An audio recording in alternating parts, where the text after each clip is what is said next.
Halo, saya Nindu. Kali ini kita akan sharing tentang K3 di lingkungan pendampingan lansia. Apa aja sih K3 sebagai seorang caregiver selama mendampingi senior kita? Oke, mari kita lihat. Nah, pengertian K3 sendiri di dunia caregiver itu, ya K3 sendiri kepanjangannya adalah keselamatan dan kesehatan kerja. Kalau sudah selamat, pasti sehat, gitu kan ya. Nah, K3 bagi caregiver adalah serangkaian prinsip, aturan, dan praktik yang bertujuan untuk melindungi caregiver maupun klien atau lansia dari risiko kecelakaan, cedera, serta gangguan kesehatan selama proses pemberian layanan perawatan. Nah, K3 ini bukan hanya untuk melindungi klien atau lansia, tapi juga melindungi caregiver. Jadi, pada saat praktiknya, selamat untuk pasien, selamat untuk senior maksudnya, dan selamat juga untuk caregivernya. Nah, unsur penting K3 untuk caregiver, ya ada 3 unsur, yaitu keselamatan, safety. Nah, ini untuk mencegah terjadinya kecelakaan kerja seperti jatuh, tersandung, luka akibat peralatan medis, ya, atau cedera saat memindahkan pasien atau lansia. Cedera ini bukan hanya cedera pada lansia ya, tapi juga cedera pada caregiver. Kalau nolong mindah dari tempat tidur ke kursi roda tidak baik posisinya, maka bisa rawan cedera pada punggung caregiver. Jadi nanti kerja baru berapa minggu udah remaja jompo ya, udah sakit pinggang seperti itu. Nah, meliputi penggunaan alat bantu angkat ya, seperti gate belt, terus transfer board. Nah, itu kan alat bantu angkat atau alat bantu angkat yang lebih canggih lagi ya, yang menggunakan lifting seperti itu lebih canggih lagi. Cost-nya akan lebih tinggi, namun resiko kecelakaannya jauh lebih rendah. Tata letak ruangan yang aman, jadi ruangannya ramah untuk lansia dan aman untuk tindakan, serta prosedur darurat. Contoh misalkan ya kalau darurat ada kebakaran, darurat ada bencana alam, itu sudah ada skenario-nya atau skemanya di tempat kerja atau di rumah hunian senior rumah senior teman-teman semua. Ya. Terus kesehatan atau health. Menjaga kesehatan caregiver dan lansia melalui praktik yang higienis, ya seperti kita biasakan hand hygiene, cuci tangan, penggunaan APD, alat pelindung diri, sterilisasi peralatan, ya. Jadi kalau peralatan yang habis pakai, biasakan untuk dibersihkan, desinfeksi dan sterilisasi. Desinfeksi ini ya kita menghilangkan mikroorganisme yang bisa menyebabkan infeksi. Bisa kita menggunakan cairan kimia, sterilisasi kita menggunakan alat apa seperti alat sterilisator ya seperti autoclave. Mencegah penyebaran penyakit menular dan menjaga daya tahan tubuh caregiver. Ya, karena kita tahu caregiver ini kan membantu lansia yang memiliki keterbatasan baik itu secara fisik maupun secara psikologis atau secara kognitif juga. Nah, ada juga beberapa kondisi lansia yang memiliki penyakit bawaan. Nah, itu kan bisa gampang tertular atau karena jam kerja yang padat dan minimnya istirahat juga bisa mempengaruhi daya tahan tubuh caregiver. Lingkungan kerja atau work environment menciptakan suasana kerja yang sehat, aman, dan mendukung termasuk pencahayaan, ventilasi, ergonomi. Ergonomi itu bagaimana cara kita bekerja dengan aman, memindahkan dengan aman, bergerak dengan aman, seperti itu. Serta pengelolaan limbah medis dan non-medis.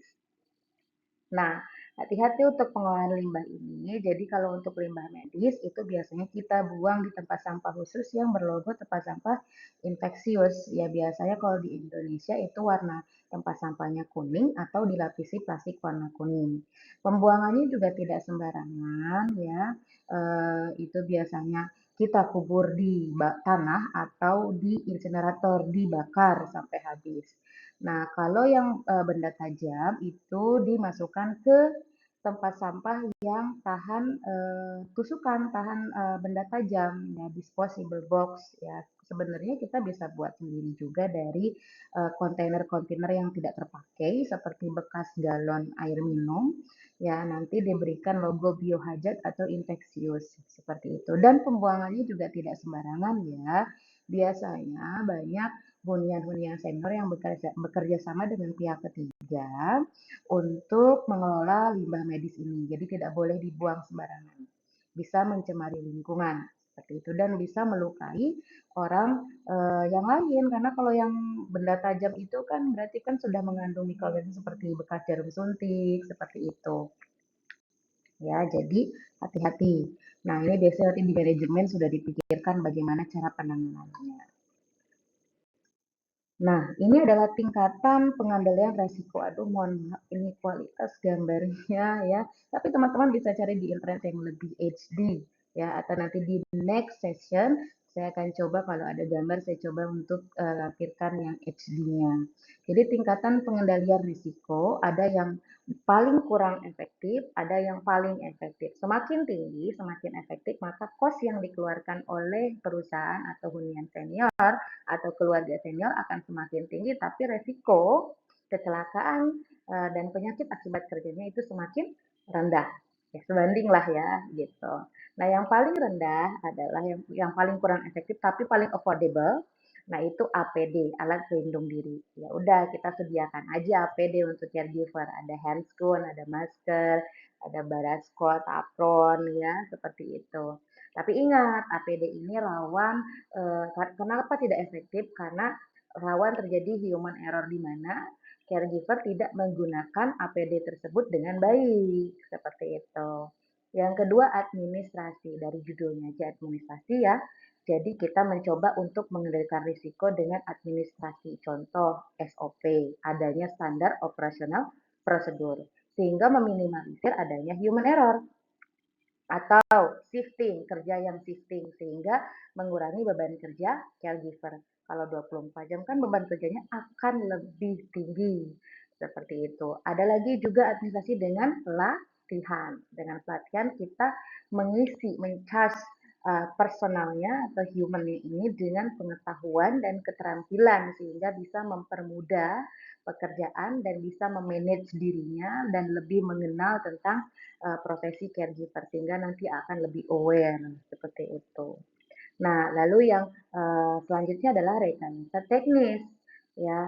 Maksudnya rekayasa teknis ini lebih ke alat di engineering control. Jadi kita mengganti alat-alat yang dipakai oleh caregiver dengan alat-alat yang minim minim kecelakaan kerja atau kecelakaan akibat kerja ya, penyakit akibat kerja, mohon maaf.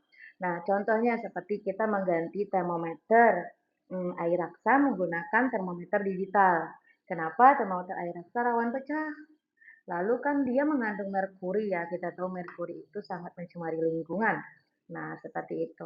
Terus kita juga bisa mengganti alat TV yang tadinya manual menjadi digital. Jadi mengurangi mempermudah pekerjaan caregiver dan mempercepat pekerjaan caregiver sehingga waktu caregiver secara emosional itu jauh lebih banyak dituangkan untuk lansia.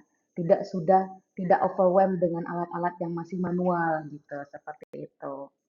Nah, yang selanjutnya adalah substitusi, mengganti bahaya. Contoh, misalkan em, yang tadinya desinfeksi peralatan menggunakan cairan kimia yang menguap. Kalau menguap kan berarti efeknya bisa terhirup, yang mencemari udara. Nah, itu diganti cairan kimianya yang non aerosol. Nah, itu kita mengganti menjadi yang lebih safety, itu contohnya. Yang paling akhir adalah eliminasi, udah hilangin aja semuanya ya. Contoh, ya udah lantainya diganti semuanya yang anti licin. Terus setiap dindingnya kasih grab bar. Nah, berarti kosnya kan lebih tinggi ya, tapi memang preventif untuk kecelakaan kerjanya itu jauh lebih efektif.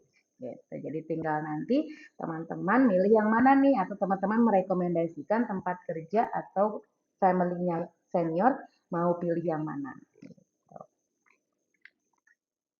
Oke, ini adalah contoh penerapan K3. Yang pertama, keselamatan, pencegahan jatuh, ya kita bisa masukkan ke dalam SOP pada saat misalkan kita membantu mobilisasi lansia, miring kanan, miring kiri, atau membantu memandikan lansia di atas tempat tidur. Jangan lupa apa namanya, jeruji pengaman kiri kanannya itu dipasang, ya. Atau kita punya label rawan jatuh, atau kita memang sudah menerapkan tidak boleh meninggalkan senior, harus bergantian karena dia rawan jatuh, seperti itu. Nah, terus area bebas hambatan. Jadi memang sudah didesain ada area-area tertentu yang memang tidak boleh harus diadakan dan tidak boleh ada hambatan apapun. Itu biasanya jalur evakuasi, ya. Nah, kalau kalau perusahaan-perusahaan itu biasanya sudah ada standarnya, harus ada jalur evakuasi. Kesehatan, cuci tangan, ya, cuci tangan, terus kebersihan alat dan lingkungan tadi, desinfeksi dan sterilisasi, jaga lingkungan yang ramah lansia. Keamanan, kontrol akses, prosedur darurat. Jadi sudah ada prosedur darurat dan kontrol akses. Kontrol akses ini maksudnya bisa berupa CCTV atau memang ada peraturan yang menegaskan kontrol ini. Dan ada prosedur darurat ini biasanya sudah ada di SOP. Ergonomi, bagaimana teknik mengangkat, memindahkan lansia, ya, terus posisi kerja yang benar.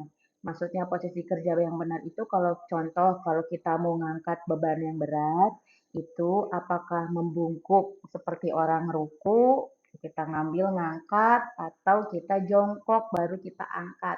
Nah, itu yang benar yang mana, ya. Nah, itu salah satu contoh posisi kerja yang harusnya benar supaya tidak mencederai anggota tubuh kita. Ya. Terus APD, alat pelindung diri, penggunaan sarung tangan, masker, apron bila diperlukan. Ya. Ingat, penggunaan APD ini harus benar. Kalau tidak benar, percuma. Namanya bukan alat pelindung diri, ya hanya aksesoris aja. Ya, seperti itu. Nah, ada tambahan ini dari saya terkait ini banyak juga sudah diterapkan di rumah sakit, boleh bisa diterapkan di tempat hunian senior, ya. Misal ada namanya spill kit. Jadi spill kit ini seperangkat alat sholat, bukan, ya, seperangkat alat untuk apa namanya, kalau ada cairan tubuh yang tertumpah di lantai, namanya spill spill the tea, ya, ayo bocorin, bukan itu, ya. Maksudnya muntahan atau darah atau urin, ya, seperti itu. Nah, kalau ada cairan tubuh manusia di lantai sebenarnya tidak boleh sembarangan dibersihkan, ya. Jadi harusnya sudah sedia spill kit ini. Kita bisa beli spill kit satu kit, ya, satu set, atau kita buat sendiri tapi isinya ini. Jadi kita bisa beli kontainer gitu loh, kontainer lebih ya, ekonomis, ya, hemat budget gitu. Nah, terdiri dari apa aja sih spill kit? Satu, APD yang terdiri dari apron, baraskot, ya, celemek, masker. Kan sekarang kalau apron sudah menggunakan yang sekali pakai yang plastik, ya. Tapi bingung juga ya kalau plastik itu kan, ya kecuali kalau plastiknya biodegradable, ya. Tapi kalau plastiknya ini jadi limbah lagi, tapi mungkin dibakar sampai habis kalau di rumah sakit kan, ya. Masker dan sarung tangan.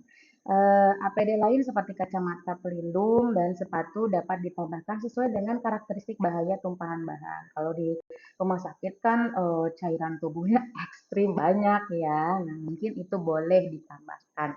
Ya, tapi kalau misalkan dilihat di caregiver nggak sampai segitunya, ya mungkin ada, tapi memang tidak se ekstrim di rumah sakit. Bahan penyerap dapat berupa serbuk kayu, jadi sebelum dilap itu cairan tubuhnya itu dikasih serbuk kayu atau pasir penyerap atau juga spons supaya cairannya keserap semua, jadi langsung dicomot gitu loh, ya, langsung dicomot. Nah, setelah diserap, ya, terus dicomot, masukin ke kantong plastik kuning, ya kantong plastik kuning itu ya kantong plastik untuk yang infeksius lambangnya. Ya, terus ada cairan desinfektan ya. Nah, cairan desinfektan ini bisa kita beli, bisa kita buat sendiri dengan perbandingan air klorin. Air klorin itu cairan klorin itu cairan pemutih itu yang suka pemutih pakaian. Nih, hampir aja saya mau nyebutin merek ya, karena ada merek tertentu yang terkenal yang kalau saya sebutin, oh cairan itu gitu loh. Ya, pokoknya cairan pemutih ya yang baunya nyengat itu ya dibuat 9:1 ya. Jadi 9 air bersih ya, 1 klorin. Contoh 9 gayung air bersih, 1 gayung klorin gitu. Tergantung alat ukurnya. Terus keempat, kantong plastik kuning yang diperuntukkan sebagai wadah limbah medis atau infeksius serta bahan berbahaya dan beracun B3. Ya, contoh kalau bahan berbahaya dan beracun itu ya contohnya seperti apa namanya jaringan tubuh manusia seperti itu ya. Nah, itu salah satu contohnya. Jadi nanti kalau ada tumpahan, kita pakai APD dulu nih, ya kita lihat jenis tumpahannya, wow apa enggak. Kalau misalkan enggak wow, nggak perlu pakai alat tempur yang luar biasa, ya pakai APD yang memang kita kontak langsung seperti handscoon, pakai masker. Kalau ternyata tumpahannya banyak, pakai apa namanya sepatu khusus ya. Kalau misalkan itu ya kalau ada penyakit menular bisa pakai kacamata. Nah, terus ditumpahin serbuk kayu atau bahan penyerap tadi atau spons. Nah, setelah itu kalau udah nyerap nih cairannya, ngedumbel dong. Apa itu ngedumbel ya? Ngegumpel. Lalu dicomot, masukin plastik kuning, disemprot pakai air klorin, baru dielap. Begitu. Beres. Seharusnya seperti itu, seharusnya teman-teman ya. Bisa diterapkan juga di rumah teman-teman masing-masing. Nah, ini contoh spill kit yang premium ya. Premium itu maksudnya yang fancy, yang apa ya, yang mahal pokoknya. Tapi ini bisa bikin sendiri sebenarnya. Yang penting bahan-bahannya tadi ada semua. Nah, ini ada 5 momen cuci tangan. Tadi kan hand hygiene masuk ke dalam bagaimana cara kita menjaga K3 ya. 5 momen cuci tangan menurut WHO, 1 sebelum menyentuh pasien. Ya, berarti kalau pasien di sini adalah seniornya, lansianya. Yang kedua, sebelum prosedur aseptik. Apa itu prosedur aseptik? A itu dari tidak ada, septik itu infeksi. Nah, berarti tindakan yang prosedur yang mengharuskan prosedur tersebut tidak ada mikroorganisme yang dapat menyebabkan infeksi. Berarti tindakan bersih, tidak ada mikroorganisme. Nah, itu harus cuci tangan. Walaupun, oh nanti kan pakai handscoon, wajib ya cuci tangan. Ketiga, setelah terkena cairan tubuh pasien, ya mau itu urin, mau itu dahak, ya nah, seperti itu. Jadi harus setelahnya harus cuci tangan. Setelah menyentuh pasien, nah pasiennya langsung ya cuci tangan. Dan setelah menyentuh lingkungan sekitar pasien, contoh tempat tidurnya atau tiang infusnya, bahkan handle pintunya, ya tetap cuci tangan. Ya, pokoknya ayo ayo cuci tangan terus ya. Nah, cuci tangan ini nanti ada peraturannya, ada 2 jenis cuci tangan menggunakan sabun dan air bersih, ya. Yang kedua menggunakan hand rub, ya. Alkohol, ya alkohol untuk cuci tangan, ya tidak perlu menggunakan air yang mengalir. Tentu peraturannya juga akan berbeda. Nah, ini tempat sampah infeksius yang tadi saya jelaskan ya. Warna kuning biohazard, limbah infeksius. Nah, ini salah satu disposable box yang premium juga. Jadi teman-teman bisa buat sendiri sebenarnya dari kontainer yang anti tusuk. Ya, seperti itu. Warnanya kuning juga sama. Oke, sudah. Mari kita simulasikan. Apa nih yang kita simulasikan? Nanti di next session saya akan simulasikan bagaimana cara cuci tangan yang baik dan benar. Nah, dan juga bagaimana cara menggunakan sarung tangan atau handscoon yang baik dan benar. Tuh. Oke, terima kasih teman-teman semua. Kalau ada pertanyaan boleh ditanyakan di kolom komentar ya. Oke, see you in the next session.